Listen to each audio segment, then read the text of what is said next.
Marina here, and I'm gonna do a review of BPAL's or Black Pheonix Alchemy Labs kind of seasonal perfumes. I ordered 4 Halloweenies and 2 Yules. I only have 2 Yules at the moment, and a couple more are coming in the mail, so I might do a separate review for those. And the Yules that I got came with like this little Krampus card, and I'm obsessed with it, so I just wanted to show that. So first, I'm going to review the Halloweenies, because I feel like that's only appropriate. And this one is called October, and just a spoiler, October is my favorite of all the Halloweenies that I got. I love it. And so the scent notes are dry, cold autumn wind, a rustle of red leaves, and a touch of smoke and sap in the air. So right off in the bottle, it smells very like leafy immediately. I read reviews of it, and it was described as like very masculine, which I was a little worried about, but to me it's more descriptive, if that makes any sense, of like a landscape, like an autumn landscape. And I thoroughly enjoy this. On the skin, like something kind of spicy comes through, but almost that's reminiscent of like baking, but like not in like an overtly cakey or sweet way. I wouldn't describe this as a sweet perfume by any means, but like maybe something in the background. And it definitely smells like October, and that is one of my favorite months, and it's so good. So the next one I'm going to review is Samhain. And the scent notes for this are truly the scent of autumn itself. Damp woods, fir needle, and black patchouli with the gentlest touches of warm pumpkin, clove, nutmeg, allspice, sweet red apple, and melon. And I was looking at reviews for this, and I heard that it was like so good. And I was watching Of Herbs and Altars, and they said that they reviewed Samhain at one point. They said it was so good. So I was like, okay, I have to try this. And it just didn't end up growing on me, sadly. Which, by the way, I love of Herbs and Altars, the YouTube channel, so check them out. They're the whole reason that I got into BPAL. But yeah, I don't know why this one didn't grow on me, but let me smell it really quickly. You know, it smells almost medicinal. I think that was what was off-putting to me about it. It starts to smell a little better on my skin, but the imagery it evokes for me is you're like in a cabin in the woods, and it just rained, and there's like a lot of damp pine needle, and then you're inside like making apple cider, which I love that. I love that whole scene. That's great. But just this little undertone, it's like there's something that I don't like in there, and I don't quite know what it is. But I might give it to someone who might like it better. So the next is A Man with a Haunted House for a Head. And here's the... here's the bottle. So, the scent notes for this one are creaking oak floorboards coated with dust, a trembling spiderweb rides with long-buried memories. And when I first reviewed this one, there's like a blooper. I said a trembling Spider-Man, which I thought was just hilarious. So I thought I'd throw that in there. So this one smells, I definitely smell the oak board immediately. I would say it's more like masculine, for sure, but very delicate at the same time. I can't quite describe it. Like a very dapper man in like a mansion, but he's also kind of creepy, and he gives vampire vibes. Creepy in a good way, by the way. So, yeah. It doesn't smell exactly like a old house. It's definitely perfumey, but it has vibes that are reminiscent of an old house, if that makes sense. And I definitely smell the sandalwood now that I think of it. So, the next one I'm going to review is a Timid Twinkling Golden Star. And the notes for this are tuberose and sweet amber. And this is one that actually grew on me that I didn't like as much at first. So right off in the bat, it's like very sweet and medicinal, almost like cough syrup. And I couldn't get that out of my head. And then I tried it on and gave it some time, and then I realized it smells kind of like gardenia and honeysuckle, which kind of funny enough reminds me of the summer, but that grew on me. I just love the scent of those two flowers. And even though there are no floral notes in this, I wonder if there's like a hidden floral or something in this, but I ended up enjoying it. So those are the Halloweenies, and next I'm going to review a couple of the Yules I got. So this one is called Marshmallow Snow, and there is no description. So let me give it a smell. So in the bottle, it smells like very sweet, like a sweet lemon cake. I don't know where I get the lemon from. Maybe a marzipan? No, maybe not quite. I can't quite describe this one, but I enjoy it. I do like this. In the bottle, I could definitely like see how it smells like whatever marshmallow snow would smell like. But on the skin, it transformed into a very pine scent, like very straightforward sweet pine.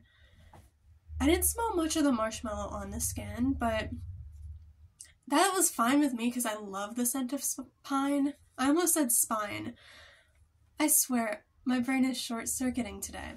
But yeah, it started to smell like pine, almost like a Christmas tree type of pine, which I love. Even though I'll wear this all year round, I definitely have to save it for Christmas next year. And I was not disappointed by this. Next is Snow White. And now, I had trouble deciding which Yules I wanted to get, but there was one I knew I wanted to get, and that was this one. I knew I had to. And the scent notes for it are a chilly bright perfume, flurries of virgin snow, crisp winter wind, and the faintest breath of night-blooming flowers. It's so good. And right off the bat in the bottle, I definitely smell the flowers, and maybe even something a little bit green in it. It's very interesting. And it has like a slight almond scent. I can't quite describe it. Almost like marzipan or almonds, which might be disappointing to some, but not to me because I love almonds. I love eating almonds. I love putting like almond in cooking, like baking and stuff. And I just love the scent of them as well. So I'm not disappointed by that. I would say it's extremely delicate. Like, this is probably the most delicate perfume in my collection, which I have, like, a lot of little samples and perfumes, so.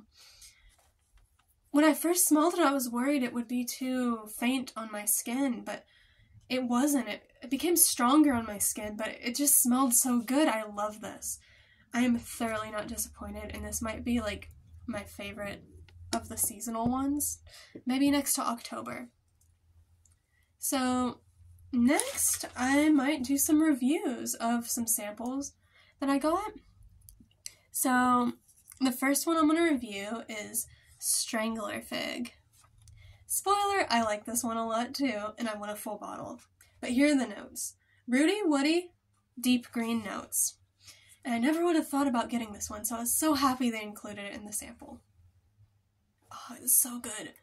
You know what? It smells woodsy for sure.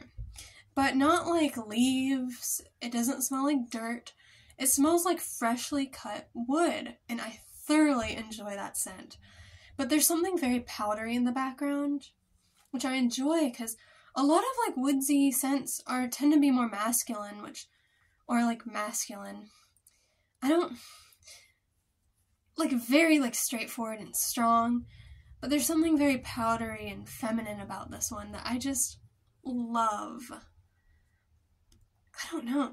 It smells like a dark fairy tale or something like that. That's just my best description. I guess imaginative description of this. But it's so good. I need a full bottle. So next, we got Morocco, another great one. And the scent notes are Arabian spices, wined through a blend of warm musk, carnation, red sandalwood, and cassia.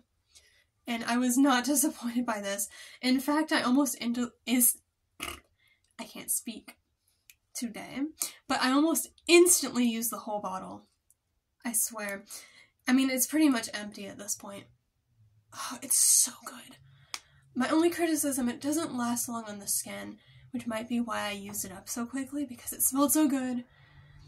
But it didn't last very long on the skin, so... But I'm definitely going to need a full bottle of this.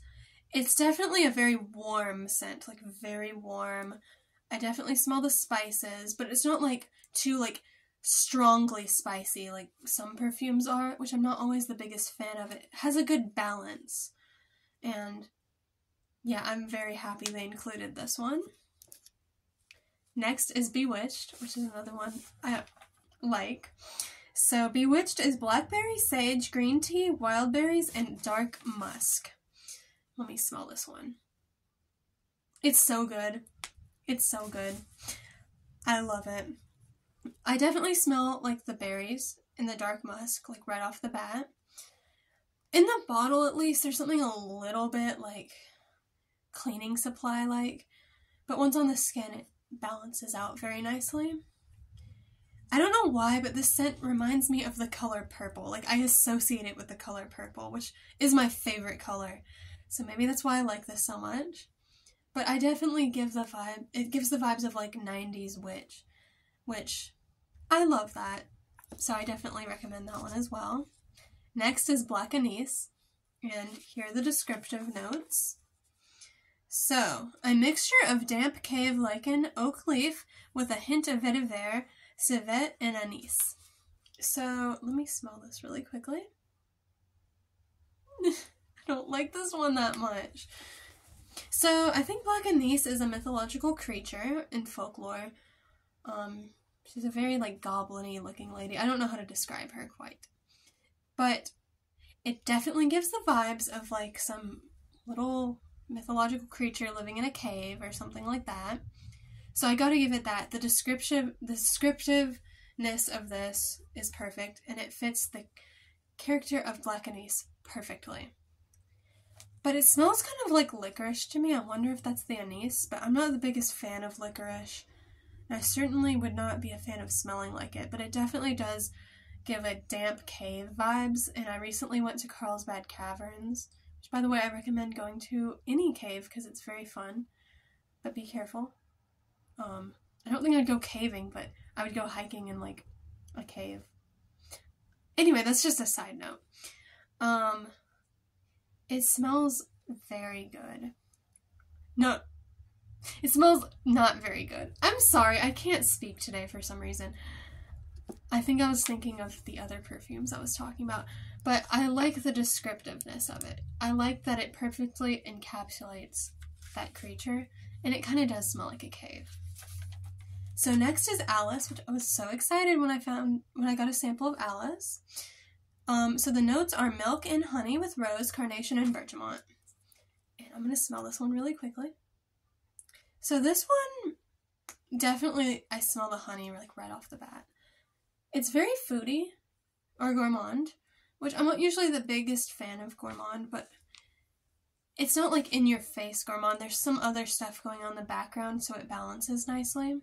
I found myself wearing this a lot during the holidays. I think it was my Christmas scent. And I thoroughly enjoy this one. So the next one is Blood. So the scent notes for this are essence of dragon's blood resin, thickened with myrrh, cherry, and a trickle of clove. So let me smell this one in the bottle. It's very spicy in a way. It reminds me of resins or incense maybe, but not in a hippie kind of way, and almost like a gothic kind of way. So there's a difference between goth and gothic.